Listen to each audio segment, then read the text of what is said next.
家庭菜園ライフ。目黒で菜園をやっている西川です。今日は子づる孫づるを生かしてきゅうりを秋まで収穫する方法についてご紹介したいと思います。連日の炎天下できゅうりの株もそろそろ弱り始めていると思います。この時期になりますと子づる孫づるをうまく生かして収穫を続けるのがコツになります。長く収穫するためには何点かポイントがありますので今日はこちらをご紹介します。最後に質問にもご回答していきます。最後までご覧ください。では行ってみましょう。それでは現在のきゅうりの状況を見ていきましょう。本づるが育って小づる等が出ましたが、もうすでに一部の葉は役目を終えて枯れかけています。このようなものは早めに処分した方がいいと思います。このような葉はもうすでに役目を終えていますので適用の対象になります。できるだけすっきりさせて子づるや孫づるが伸びやすいような状況を作ることが重要です。親づるは以前に摘心をしてもうこれ以上伸ばさないようにしています。このように子づるは伸びてきました。現在のきゅうりの状態がこんな感じです。すでに本づるは果実をつけるのをやめて果実は子づるの方に移っています。こちらのきゅうりをご覧ください。このきゅうりは6月の初めに畑に定植したものですが、もうすでに本づるは合掌造りの頂点まで届きましたので今朝方摘心しました。この形で本づるの果実はこちらに一つついています。遅く植えたものも本づるの果実はもうそろそろ終わりに近づいて、これからの収穫は子づるや孫づるに移行していくものだと思います。先端を摘心していますのでこれから子づるの成長が促進されることになると思います。それでは長く取っていくためのポイントをご紹介します。ポイントの1つ目です。追肥作業が必要です。追肥作業の中でも実が取れる時期はリン酸分の追加が必要になってきます。葉がやや黄色くなってきたので以前ご紹介した油かす液肥などを使おうと思われるかもしれません。油かす液肥は窒素が多いので本づるの成長にはかなり役に立つんですが、花のつき方、実の形成のためにはやはりリン酸分の補給が必要です。そこでリン酸分を多く含む鶏粉、これを追肥に使っていきます。こまめに鶏粉を追肥することによって8月9月まで収穫を続けることができるようになります。追肥の頻度としては株の様子を見ながらですが2週間から3週間に1回ぐらい規定の量を追肥するようにしてください。量を多くした場合虫が寄ってきたり悪影響が出ますので規定の量をこまめに追肥するという方法でやっていただきたいと思います。はい、実際にやっていきましょう。追肥の場所ですがいろいろな説があって毎回追肥の場所を変えるという方法もあると思います。でも私の場合は一度追肥した場所にもう一度追肥をしていくというやり方をしています。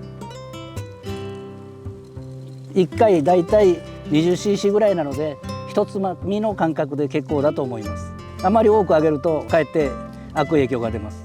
でなぜ追肥の場所を変えないかというとマルチにどんどん穴が開いていきますのでマルチの保水効果が減っていきますし虫が入る可能性も増えてきますからできるだけ同じ場所でやっていく。根の方は肥料分の多いところを探しながら育っていきますので植物が自分で肥料のあるところを探してくれますから特に場所を変える必要がないなというのが私の意見です。では両側こちらにも追肥をします。追肥の後重要なのは追肥した場所に水を含ませて肥料が溶けやすいようにしていきます。これで微生物による分解も早く進むと思いますのでおそらく1週間ぐらいで肥料の効果が出始めると思います。マルチの穴を多く開けるのは控えた方がいいと思います。2つ目は子づる孫づるの生かし方です。このきゅうりは5月の初めに定植したきゅうりで本づるはすでに大きく伸びて摘心をして孫づるの成長を促していました。本づるからはもうすでに収穫が終わっていますので今後本づるから新しく実が取れるということは期待できません。ですから子づるから実を取っていく。この時期は子づるからの収穫がメインになってきます。しかし子づるもこの暑さでそろそろ終わりが近づいてきます。これから長く取るためには孫づるを生かすことが重要です。では子づる孫づるの管理方法をご紹介します。こちらの子づるをご覧ください。本づるから出た最初の子づるです。伸びてきたので、それから収穫もほぼ終わったので、摘心して孫づるの成長を促しています。これがこれから成長していく孫づる、こちらにも孫づるが伸びる可能性があります。このように孫づるがついてくる可能性のある子づるについてはそのまま保持してください。葉とつるの付け根から新しいつるが出ます。これが孫づるになります。このような形になると孫づるが伸びてくるということが期待できます。一方この子づるについては孫づるがこれから伸びてくる期待があまりできないようですので、この場合つるの付け根で摘心してしまってください。これを見てください。先ほど見たように成長点が全くなくて、これ以上新たなつるを生んでくれる期待が薄いので、これについては栄養の分散を避けるためにカットしました。この作業を繰り返していくことで、孫づるの成長を促して新たな果実のつくのを待つようにしたいと思います。ですから孫づるが出る可能性のない、子づるについてはどんどん剪定をするようにしてください。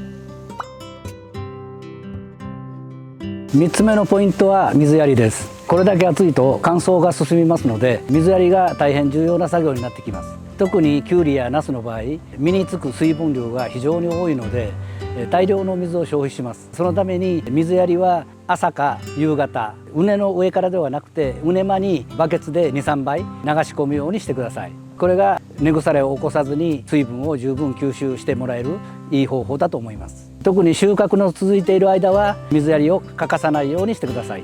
それでは実際に水やりをしてみます。バケツにたっぷりの水を畝間に流すようにしてください。このようにすることによって畝の下に徐々に水が浸透していきますので、根腐れを起こさずに十分な水を与えることができます。それではいつものようにコメントにご返信していきます。こちらの質問コーナーの動画にコメントをいただきました。はい、良いですね。まさかのコラボ企画というふうに激励の言葉をいただきました。はい、前回初めてコラボをやったんですが、いつもより何か自然にできたような気がします。今後も皆さんの質問をお待ちしています。今日は秋まできゅうりを収穫する方法についてご紹介しました。